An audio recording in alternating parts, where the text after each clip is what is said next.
बिहार में जातीय गणना के आंकड़े सामने आ गए हैं और इन आंकड़ों ने देश की सियासत को गरमा दिया है।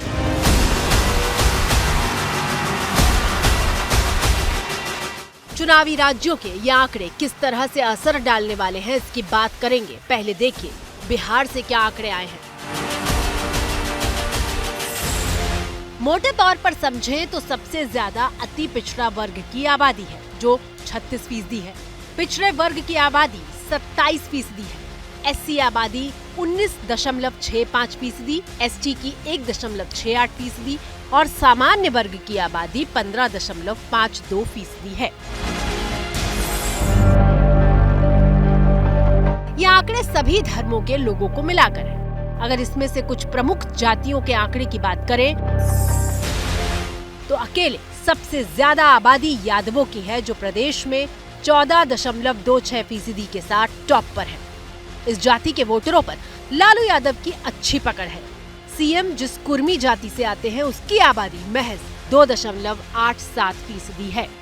उपेंद्र कुशवाहा जिस कोयरी बिरादरी की राजनीति करते हैं उसकी आबादी 4.21% है।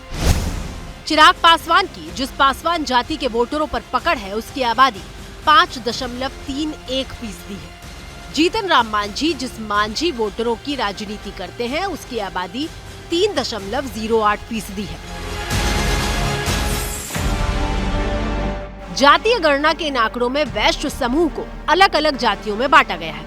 इस वोट बैंक पर बीजेपी की पकड़ है। इसके अलावा सवर्णों का जो वोट बैंक बीजेपी का माना जाता है उसके आंकड़ों को समझिए।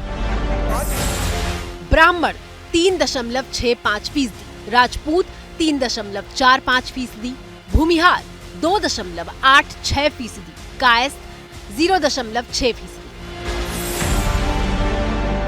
ये कुल 10.5% के आसपास का आंकड़ा है। राजनीतिक गलियारों में और खासकर टीवी प्रिंट मीडिया में बिहार की जाति के जो आंकड़े पहले से चलते रहे हैं उसको आधार माने तो सवर्णों के साथ ही नीतीश कुमार की जाति कुर्मी वोटरों की संख्या कम हुई है।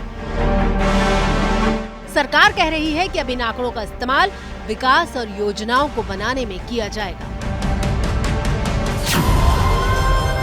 ये तो रही बिहार की बात। अब इसी आधार पर बाकी राज्यों में भी जातीय गणना की चर्चा होने लगी है। आज ही पूर्व सीएम और कांग्रेस नेता दिग्विजय सिंह ने कहा कि सत्ता में आएंगे तो प्रदेश में जातीय गणना कराएंगे। सरकार ने जातीय जनगणना के आंकड़े प्रस्तुत कर दिए हैं सर, बधाई।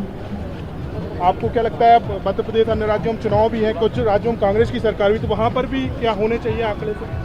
हम तो हमेशा से इसके पक्षधर रहे हैं।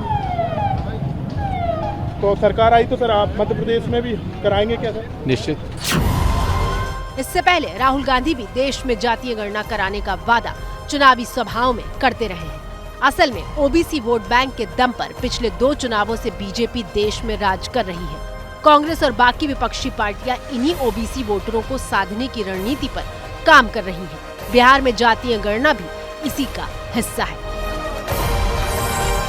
सीएसडीएस का आंकड़ा बताता है कि कैसे चुनाव दर चुनाव ओबीसी वोटरों का मूड बदला है और बीजेपी मजबूत होती चली गई है।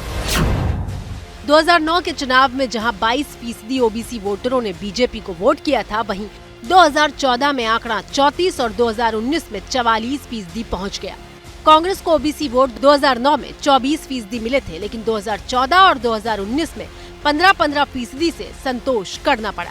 क्षेत्रीय पार्टियों को 2009 में 54% ओबीसी वोट मिले थे, जो 2014 में 51 और 2019 में घटकर 41% रह गया। मतलब ये कि ओबीसी वोट बैंक पर मोदी और बीजेपी की मजबूत पकड़ बन चुकी है और अब इसी वोट बैंक में सेंध लगाकर विपक्ष बीजेपी को मात देना चाहता है।